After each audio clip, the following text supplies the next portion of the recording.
Welcome to Battletoads!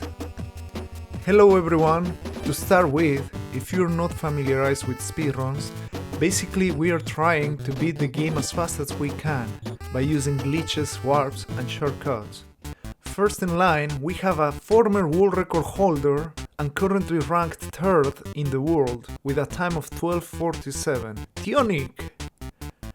Then we have a good friend of mine and also very talented speedrunner, former world record holder and currently ranked 2nd with a recent personal best of 12:46, JC583.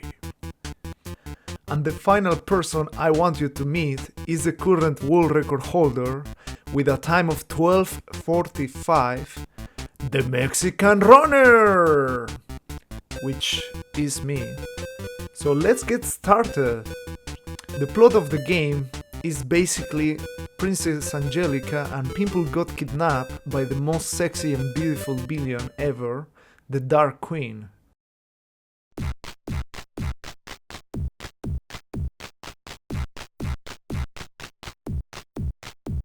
First we are going to Ragnarok's canyon. The level is very short, we have to kill 2 pigs fast enough to make it in time to the warp. So let me explain you a mechanic that will be used during the whole speed run. If you double tap you dash, so if you jump in the second tap in the same frame, you get a dash jump and it's like running while jumping, so that will be used during the whole speed run. And here you can see JC got a little bit ahead just by better execution.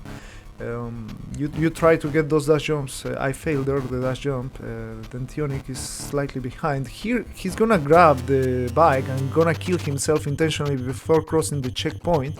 Then in this second screen, if you do certain inputs in a certain way, you get a glitch, which basically skips the whole turbo tunnel. Now we're in the Arctic Caverns, so I'm gonna focus a little bit in JC. I put a nice timer there for you to check like how many seconds behind we are from the first person finishing the level, that in this case and for most of the run is gonna be JC. The speedrun has changed a lot over the course of the years. The most recent PB was achieved by JC, which before I explain it was 12:46. In here we have a double crazy dash jump, so that part making it hard. Here, like that headbutt over the snowball is very tricky. Then we have the ninja punch, so basically you just punch that ninja and you avoid the animation of the toad. So that saves 1 second. Then we're gonna clip through the floor. Tionic actually discovered that strat. Then we are gonna boot. Like you have to go backwards because if you go to the front, the wall. I mean, the game is designed that you have to cross the checkpoints in order.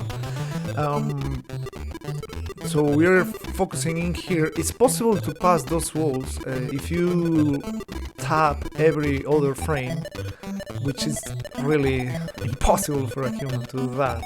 So we have to wait until the barrier is open, then we just take that mega warp that just passed there. I'm half second behind, 1 second and a half Tionic from JC, so JC is still in the lead in here. This level is like a auto-scroller, there's not too much going on.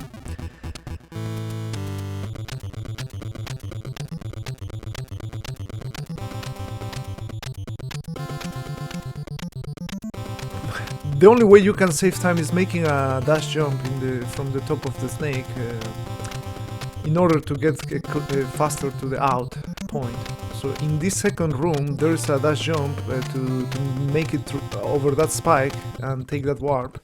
I totally failed it, so now Tionic and me we're 2 seconds behind. This level is the Intruder Excluder, and this one we 3 have different ways of doing this level. The most similar one is JC and Tionic, the way they do it. They implement a dash jump in the very top, which I personally find very hard to do dash jumps, so I had to come up with a different way, but the end result is the same. Like the electricities that spawn in between the platforms are based on a global timer. Oh, JC actually got electrocuted, so that was unfortunate for him. He's still gonna do some crazy things, like he passed that first gap, and then that backup he does is only 1 second slower. So then we have the Romanus fight. So in here, Tionic has a very different way of making this. JC also sometimes makes something different. Most of the time he used the way I killed Romanus. In my opinion, I have the more consistent way, but it takes a lot of hits. JC just killed him. So I put the timer there so you can see when, how far behind from him we are. And wow, I'm 2.5 seconds behind. Then we have a very out of bounds in here that is very tricky to do. But if you actually get it, then you save around 7 seconds. Sometimes you get unlucky and the checkpoint doesn't spawn. It's really crazy. JC is implementing a newer strat in this level. Where are the barriers? Like if you tap every third frame, you are able to kind of pass through the barrier. You have to do a lot of precise tapping. So he used a tactic of 2 tones. He's gonna try it here, like just right before he like kind of squeeze in. That's a new tech. It probably saves overall like 1 second. It's very risky as well, because if you pass, then you can die. Now we're approaching here to the water section. In here, the eels are RNG, like where they spawn, also their movement. Normally they go towards you, but not every time. Also there's another huge RNG point, those fishes, like the movement is very random. So you want him to don't actually attack you. Other than that, there's not much RNG except for those things. It can be fatal and kill you. It totally can be like that, but well, that was not the case in here. Here we have the water wheel. JC recently changed his strategy to the swimming one. That is the one I always use, because it's faster. You can just cut in the corners a little bit faster and keep your momentum. This is basically like an auto-scroller, but we're approaching to the last checkpoint, and here's where everything starts to be really cool. Like first you have a spinner skip coming up. Well, you pass through the spikes. The bottom half of the spikes is oh wow, JC failed once there, so that cost him probably 1 second. Then if you jump in the shadow, in the black part, you can get out of the water momentarily, and that is how we are able to headbutt there. Then you have the pixel skip in here, the spike skip. So it's very tricky. It's only 1 pixel, and JC made it properly, and he's still in the lead. We'll see how much is the time difference after this level. So Tionic is 1.5 seconds behind me. I am 2 seconds behind at this point. That is not looking very promising. So in here, the way you can go faster is just to cut every turn around as fast as you can, and also you wanna have a perfect fall. Then if you hit the dynamite immediately, you can more or less guess where the rat is gonna land depending on the sound, if it bounces the wall or not. JC almost missed the rat, I also almost missed the rat. So if the rat is farther to the right or closer to the wall, that means you had a better level. So from 2 seconds, like I cut half second from JC time, and Tionic also was cutting time. Now we have the Klinger Winger, which is a level that a lot of people always ask me, what do you do in this level? Well, you just hold the position, the direction the toad is going in the track. So if you are not accurate enough, your motorcycle will slow down and you will start losing speed, and if the orb or Sonic chase you, it kills you immediately. So you just wanna go fast. Unfortunately, you cannot save any time, you have to wait for the orb at the end. But I will talk about the boss fight a little bit. The boss fight, Tionic implemented a way which is like kind of buffering, so if you after a headbutt you press left and then immediately turn right and press the B button, it will let you do a headbutt. And that will be very useful because the problem while doing headbutts is that you're getting closer and closer and closer and eventually you will die. So that is what we use. Also Tionic, I think it was Tionic who find a way to jump and hit the orb. We will see JC about to do it right now. So that is like 2 frames window to do that. So as you can see, like the toad going to the back and then to the right and do the headbutt, that is the buffering method that Tionic implemented. So that was a nice fight for JC. I got also a very good fight. Now I'm still 1.5 seconds behind. Tionic actually didn't have a great fight. And here we have the revolution level that is a very tricky one. The green platforms are the disappearing and appearing one are in a global timer as well.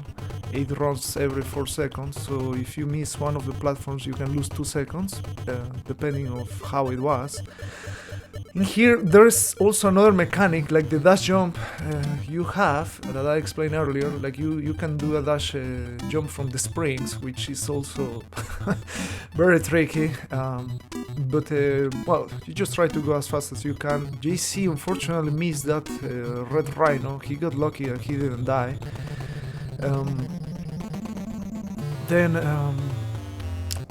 The very crucial RNG point is coming up for JC. Like this green cloud takes 7 hits, and basically you want him to move forward so you can actually start hitting the cloud.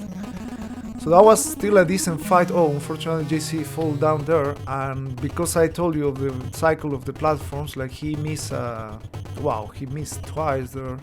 Now I just jump in the lead because he missed 1 cycle. Also the trampoline is going around the tower, it takes 4 seconds.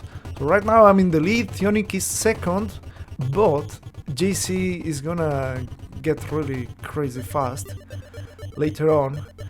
But at the moment I'm in the lead, which is, I mean, I was pretty much most of the run behind, and that was the key moment, or well, the moment, unfortunately for JC, when he had a mistake. So I came to the lead. Now I had a hesitation a little bit higher up. See, this green cloud, I kill it in a different way than JC and Tionic. There's a very fast way that JC has done, but I still believe the more reliable one is my method, because it brings me closer to the platform, so I can spawn the red face a little bit sooner. So, but JC went for a really crazy YOLO jump. Now I'm approaching to the gold cloud, and here I actually hesitate. I was not confident and I had to hesitate. I lost a little bit of time.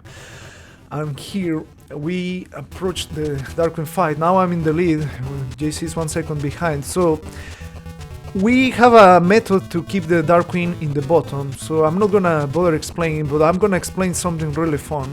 Like I'm gonna stop the timer in the last hit of the Darkwing. Well, not stop the timer, but make a time comparison. See, like you can kill the Darkwing, which I just did, and JC actually it was 2.5 seconds behind, Tionic 3 seconds and 3/4 behind. The problem is that in this animation of Pimple and Princess Angelica going down, you have RNG and you can lose time. So despite of being 2.5 seconds faster, I end up being only 1 second. So I lose 1.5 seconds due to that RNG there at the end. I still got the world record, which is 12:45, that is pretty insane. But man, it is painful just to see what happened there. So I hope you liked this video, and I will see you soon. Have a good day.